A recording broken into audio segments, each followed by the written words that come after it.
Esse podcast é patrocinado por ConnectWay, uma empresa que há 20 anos distribui soluções e tecnologias Huawei no Brasil. Olá pessoal, tudo bem? Aqui é Samuel Possebon, editor da Teletime. A gente está de volta com mais um Boletim Teletime, o nosso podcast diário com as principais notícias do mercado de telecomunicações. Hoje trazendo o que foi destaque no nosso boletim nessa segunda-feira, dia 18 de setembro de 2023. Vamos começar com a nossa notícia exclusiva, a primeira notícia do dia, que é com relação à licitação do GESAC, que o governo deve realizar até o final do ano. O GESAC, para quem não sabe, é talvez o mais antigo o mais antigo programa de políticas públicas implementado pelo Ministério das Comunicações. Ele existe desde 2003, tem originalmente o nome de Governo Eletrônico, Serviço de Atendimento ao Cidadão, daí vem a sigla, e é um serviço que tem como característica a prestação de conectividade para determinados pontos de interesse público via satélite.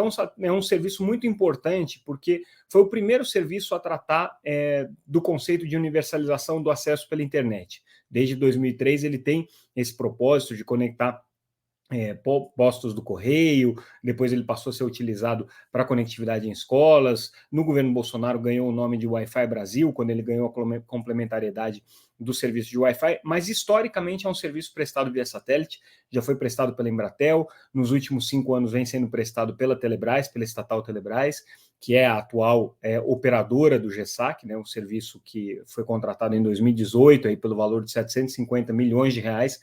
Hoje é um serviço que conecta mais de 27 mil pontos no Brasil, a maior parte deles por satélite, mas tem também uma parte das conexões que são feitas por meio de tecnologia de fibra. E aí o governo agora está preparando essa nova licitação, porque o contrato da Telebrás termina no final do ano e o governo pretende contratar, então, uma nova empresa para prestar o serviço, eventualmente até mesmo a Telebrás, mas ela teria que participar desse processo licitatório. E aí, nessa segunda-feira, foi publicada a consulta pública com relação ao termo de referência, que são as principais condições aí de contratação do serviço, do GESAC. Essa consulta pública vai até o dia 28 desse mês, então é uma consulta pública bem curta. Esse termo de referência, que vai ser o termo de licitação, depois que ele tiver finalizado, ele vai ser publicado como um termo de licitação, e aí as empresas interessadas vão poder participar desse leilão. O governo não está dizendo qual que vai ser o valor investido nesse projeto, mas a gente pode ter uma ideia aí, que se a última licitação foi da casa de 750 milhões de reais, o governo deve estar trabalhando disso para menos, né, obviamente, essa é a expectativa, que você consiga ter uma redução no valor do serviço, e a amplitude do serviço é que está já um pouco maior do que aquele que tinha sido contratado em 2018. A gente já sabe que vão ser 2 lotes, somados esses 2 lotes complementam aí 28 mil pontos de presença Brasil afora. O que tem de novidade no que a gente pode inferir aí do termo de referência que está sendo colocado em consulta pública e que a gente pode esperar para o próximo serviço? A primeira grande novidade são as velocidades, né? Se hoje o serviço é prestado pela Telebrás com uma velocidade de mais ou menos 10 megabits por segundo, né, podendo chegar aí, até 20 megabits por segundo em alguns dos pontos de presença, 20 megabits por segundo passa a ser o piso do serviço, então o governo quer pelo menos 15 mil acessos nessa modalidade, e depois ele passa a ter velocidades maiores, 40 megabits por segundo, 40 megabits por segundo, incluindo a rede Wi-Fi, e o último tipo de contratação seria 60 megabits por segundo, incluindo rede Wi-Fi.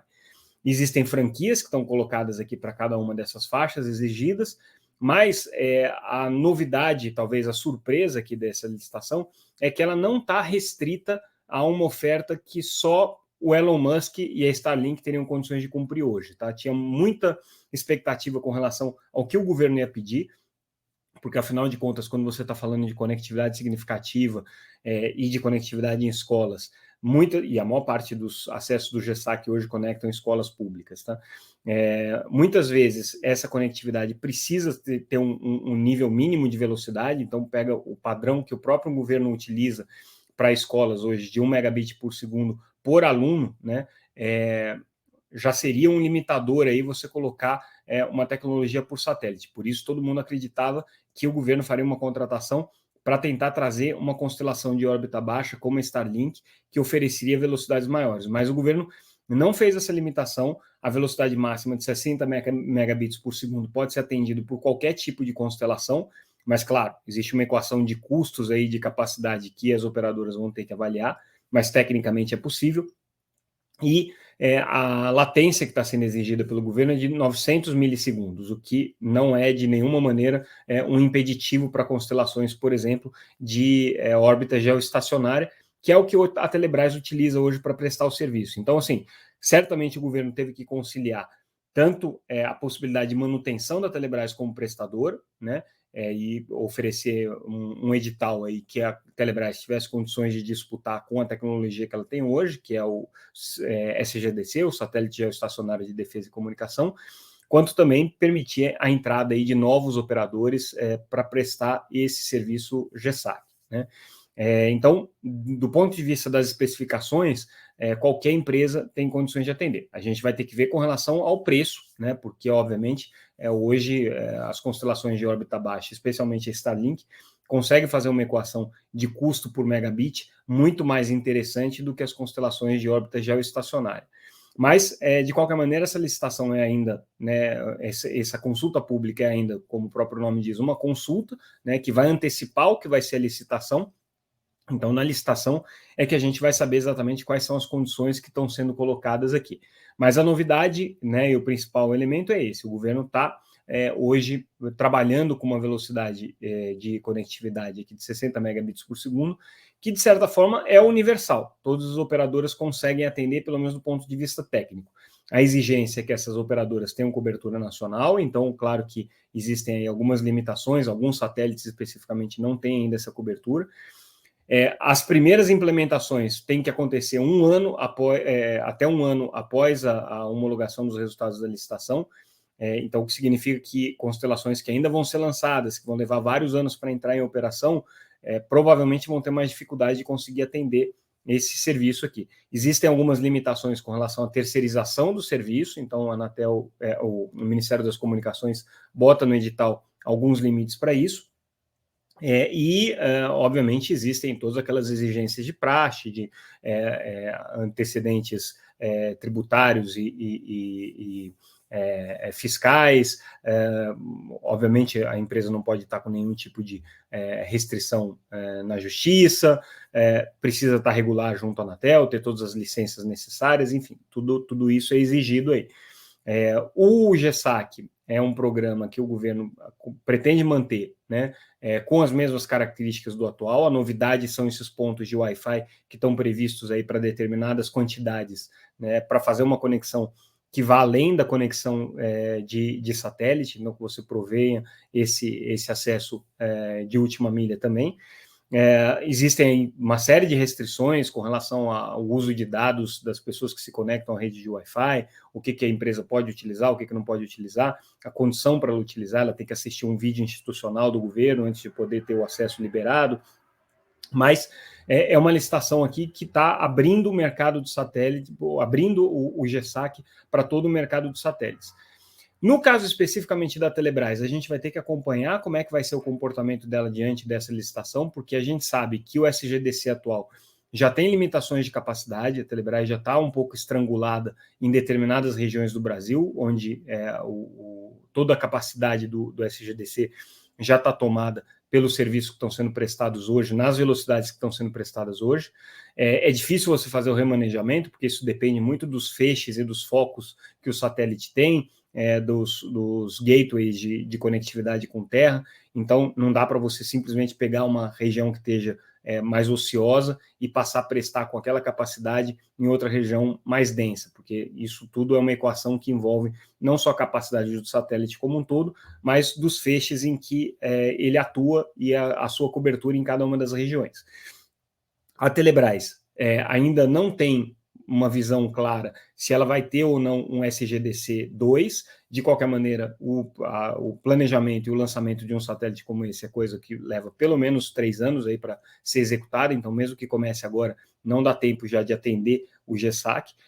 A Telebrás, a gente sabe que tinha uma expectativa aí de poder utilizar o satélite da Viasat, o Viasat 3, que teve um problema operacional e certamente não vai poder suprir essas necessidades. A Viasat está buscando aí outras alternativas de conectividade para poder prover os serviços no Viasat 3, inclusive, né, comenta-se muito no mercado a saída dela do mercado business to consumer, ou seja, B2C, né, e isso a gente ainda não sabe se vai de fato acontecer e se vai ter implicações aqui no Brasil, mas a Telebrás não tem mais hoje o Viasat 3 para confiar, vai ter que buscar outras soluções, eventualmente até uma parceria com um provedor estrangeiro de satélites, quem sabe até com a Starlink, isso poderia ser uma possibilidade, mas a Telebrás tem todas as preocupações com relação ao fato de ser uma estatal, de ter, né, obrigações com relação à legislação específica de estatal, tem que atender o interesse público, não pode fazer, né, parcerias com qualquer tipo de empresa,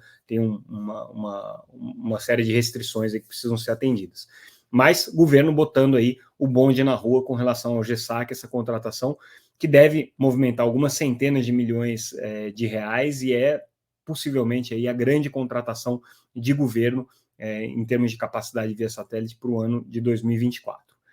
Falando em satélites, um estudo da Juniper Research traz a informação de que a expectativa é que até 2030 o mercado de direct to consumer, ou seja, comunicação direta entre satélite e dispositivos em terra, gira em torno de 17 bilhões de reais. A gente sabe que essa daqui é uma grande tendência, mas ainda com poucas aplicações práticas, né? Existem alguns dispositivos que já fazem essa conexão via satélite, o próprio iPhone 15, lançado recentemente, repete a conectividade que já havia no iPhone 14, os últimos modelos da Samsung já trazem também a possibilidade de conexão via satélite, o modelo mais recente lançado pela Huawei na China também tem capacidade de conexão satelital, mas para serviços de emergência, serviços muito específicos que exigem uma banda muito pequena, né? Então, mas esses serviços direct to consumer são serviços aqui que existe a expectativa de que eles se desenvolvam bastante com algumas empresas importantes entrando nisso. E aí, falando nisso, a gente faz uma propaganda do Congresso Latino-Americano de Satélites, que a Teletime organiza na próxima semana no Rio de Janeiro, que vai discutir os mercados direct to consumer. A gente tem uma empresa, inclusive, importante nesse segmento, que é a Link, que vai fazer uma palestra sobre isso. A gente também vai ter um debate bastante relevante sobre programas de conexão de políticas públicas conectadas via satélite, o que dialoga com o GESAC. Tem um dia inteiro voltado para aplicações governamentais e para questões regulatórias de satélite. Então, todo mundo que tem interesse nesse assunto, dia 26, 27 e 28, no Rio de Janeiro, na Barra da Tijuca, a gente vai realizar o Congresso Latino-Americano de Satélites, edição de 2023, que vai trazer muitos desses temas aqui para discussão. Então, fica aí o convite para vocês visitarem o site satélitesbrasil.com.br, tem todas as informações de quem vai participar e tudo mais. Fazendo uma referência à decisão da Anatel de sexta-feira passada, e a gente já tinha falado no podcast de segunda também, sobre a aprovação pela Anatel de um estudo sobre simplificação tributária, que vai ser encaminhado agora para a Fazenda, encaminhado para o governo para avaliação sobre o que é possível fazer nos tributos específicos. A gente esmiuçou um pouco mais a proposta da Anatel, o link para esse estudo está lá na nossa matéria, que está disponível na nossa página, basicamente a Anatel ela trabalha ali com 3 cenários possíveis de simplificação tributária. Um é um cenário bem mais restrito, que significaria apenas a unificação das taxas do Fistel, né, para facilitar a vida das empresas que hoje precisam pagar Fistel, que muitas vezes tem que pagar a taxa de funcionamento e a taxa de instalação, a TFI e a TFF. Então a Anatel propõe num modelo mais simplificado a unificação das taxas do Fistel. Num segundo modelo, a Anatel propõe essa unificação também e alguns tributos setoriais, como o FUST e o Funtel, mas deixando de fora tributações que não são hoje diretamente relacionadas ao setor de telecomunicações, como a Condecine e a CRFP, que é a contribuição para o desenvolvimento da radiodifusão pública, né? A Condecine para o desenvolvimento do audiovisual e a CRFP para o desenvolvimento da radiodifusão pública. E o terceiro cenário, que é aquele que a Anatel indica como mais desejável, né, e que ela recomenda para o governo que trabalhe nessa linha, da simplificação e a unificação de todos esses tributos setoriais para que eles sejam concentrados em um só, o que facilitaria o pagamento, facilitaria a fiscalização, evitaria inadimplência e facilitaria a visualização desses tributos por parte das empresas para deixar o processo um pouco mais fluido e transparente. A Anatel entende que essa simplificação é fundamental hoje para o setor. Existe hoje uma quantidade muito grande de tributos e é uma confusão bastante grande para aqueles que querem pagar, né, esses impostos, ou que estão entrando no mercado de telecomunicações e não sabem exatamente o que pagar, como pagar, quando pagar. Então, esse estudo da Anatel traz essa indicação. Isso não se confunde com o debate sobre reforma tributária, tá? Esse é um debate da reforma tributária que está acontecendo no Congresso, é um outro debate. O setor de telecomunicações pede também para que os fundos setoriais sejam incluídos na reforma tributária, para que não haja depois um adicional aí a ser colocado em cima do imposto de valor adicionado, né, do IVA, que vai ser criado ainda. Você ainda vai colocar mais 4% aí dos tributos setoriais, então o IVA acabaria ficando muito próximo aí de 29% para o setor de telecomunicações. Então se defende que os tributos já sejam computados aí na reforma tributária dentro desse IVA, né? Isso a gente não sabe se vai acontecer, depende do Congresso aprovar. Outra notícia que a gente traz, na verdade, é mais um serviço do que uma notícia. A gente está oferecendo no nosso site a íntegra do relator Alexandre Freire, que relatou o caso Init Vivo, a íntegra do parecer dele. O relator traz aí como novidade, né, todos os remédios e contrapartidas para aprovação do acordo entre o Init Vivo.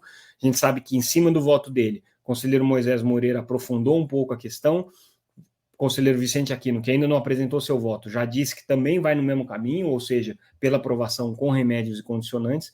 Então, é interessante para quem está acompanhando esse caso, ler o voto, que é extenso, tá? Tem mais de 200 páginas, do conselheiro Alexandre Freire, para entender o que ele está indicando ali, porque a partir do voto dele é que todos os outros votos vão acabar sendo construídos, né? Então é o voto meio basilar, o voto do relator tem essa função, a não ser que algum dos conselheiros traga um voto completamente novo, né, e que contraponha o voto do relator, o que não é muito provável. O que é mais provável é que mesmo o Vicente Aquino, que ainda vai se manifestar sobre o caso, ele pediu 120 dias de prazo a mais para fazer a análise, deve trazer antes disso, tá? Mas ele regimentalmente tem aí agora 120 dias para apresentar essa análise. O conselheiro Vicente Aquino deve fazer um voto complementar ao voto do Alexandre Freire. Dificilmente vai fazer um voto que vai mudar o voto do conselheiro Alexandre Freire em toda a sua essência, tá?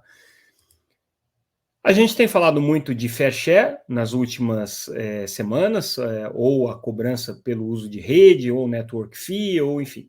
O que é o fair share? É aquele pleito das operadoras de telecomunicações para que as empresas de internet participem da repartição de investimentos na construção de infraestrutura. E a grande novidade do dia é o acordo fechado entre a Netflix, na Coreia, né, e a operadora SK Telecom, a principal operadora da Coreia do Sul, justamente sobre a questão da contribuição para a construção da infraestrutura ou para a remuneração da infraestrutura de rede, tá? Esse acordo entre a Netflix e a SK Telecom meio que botou fim a uma disputa judicial que vinha em curso. A Netflix está topando e aceitando o pagamento de uma parte de colaboração para o lançamento da infraestrutura de rede, pelo uso da infraestrutura de rede.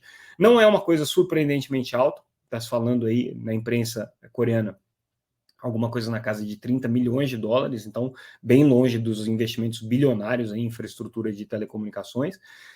Mas, de qualquer maneira, um precedente importante, porque indica aí que o Netflix está, pelo menos no caso da Coreia, que é um dos países que hoje mais defende a ideia do fair share para suas operadoras de telecomunicações, a ideia do network fee, está indicando uma disponibilidade de seguir nesse caminho de negociação. É claro que em outros países as situações vão ser muito específicas, mas aqui, no caso da Coreia, Netflix e a operadora sul-coreana já fazendo um acordo desse tipo que abre aí grandes possibilidades de conversa em outros países que estão discutindo esse mesmo assunto, inclusive o Brasil. A gente traz a matéria bem completa lá no site, tá aí o link também para as matérias originais, vale a pena olhar.